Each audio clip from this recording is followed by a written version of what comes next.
par prendre également à la légère les choses interdites de manière claire et évidente. Sixième faïda, bayanu عظم شأن القلب وأن الأعضاء تابعة له تصلح بصلاحه وتفسد بفساده. Sixième faïda qu'on a appris dans ce hadith, c'est la grande importance, l'importance capitale de cet organe qui est le cœur, et que tous les membres et tous les autres organes suivent le cœur. Ils le suivent dans sa propreté et dans son insalubrité. Si ton cœur il est propre, tout ton corps sera propre. Si ton cœur est sain, tout ton corps sera sain. Si ton corps est malsain, qu'il est souillé de péché, qu'il est gangréné de bidar, d'innovation et d'hérésie, et pire, de koufr et de shirk, eh bien tout ton corps sera mauvais. Septième faïda, anna fasada al-zahiri dalilun ala fasadi al-batin. Ça c'est une faïda merveilleuse que nous apprend Shir. La corruption extérieure est un bon indicateur de la corruption intérieure. Je ne veux blesser personne, wallahi, je le jure sur Allah, en plein jeûne, en plein ramadan, je ne veux pas vous blesser, mes sœurs et mes frères, parce que je veux vous dire. Mais à un moment, parfois, il faut savoir piquer gentiment, avec une bonne intention, les gens pour qu'ils se réveillent. On a trop de sœurs qui sont mutabarrijat. Mutabarrijat, c'est-à-dire elles exhibent leur parure et leur beauté. La sœur, elle ne porte pas le voile. Elle sort dehors maquillée, avec du vernis à ongles, parfumée. Et quand on lui fait un reproche, un dit t'es qui pour me juger? Mon cœur, il est bon, tu connais pas ma niya. Shir nous le dit. L'extérieur traduit ou trahit même l'intérieur.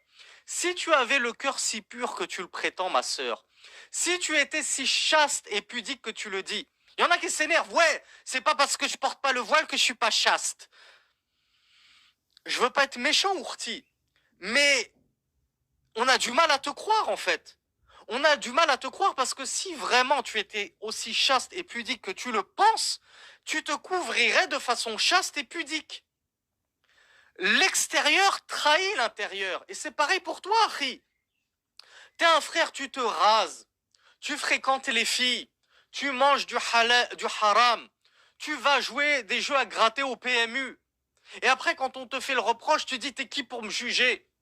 Je suis un bon gars, je suis un bon croyant. Moi, je crains Allah, j'ai peur d'Allah. On veut bien te croire, Akhi.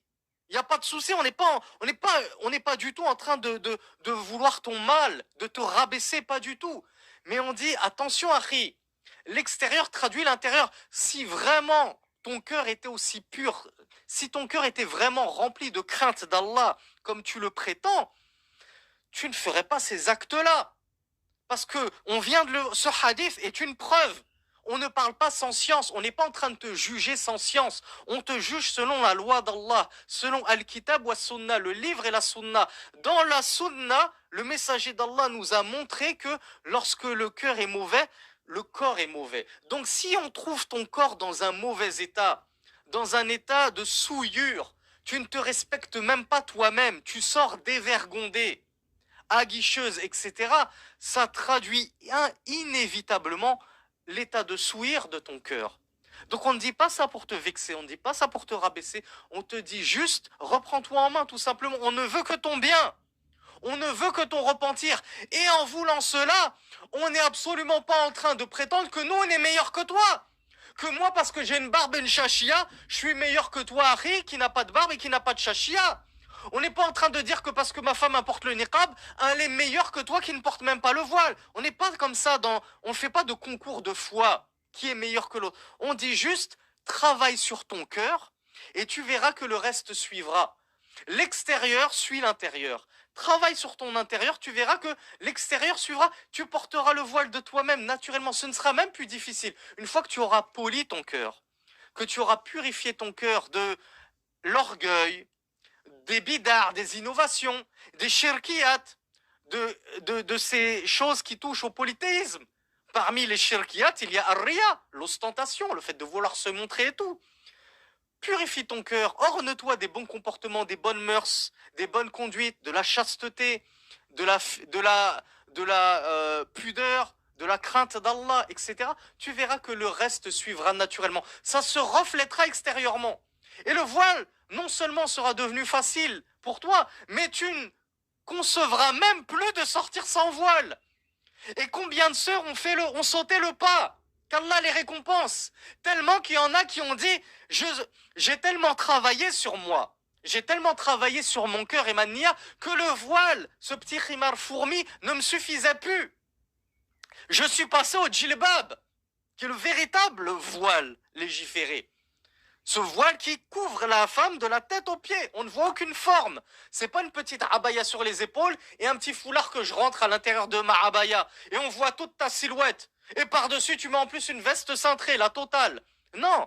Elle ne supportait plus de porter le voile de cette façon. Elle est passée au djilbab. Et combien ne sont pas passés après le djilbab au niqab? Parce qu'elle disait, je ne supporte plus de voir les regards de convoitise des hommes sur moi. J'avais besoin de me protéger encore plus. Donc tu vois, quand tu travailles sur ton cœur, tu verras que ton corps travaillera et suivra.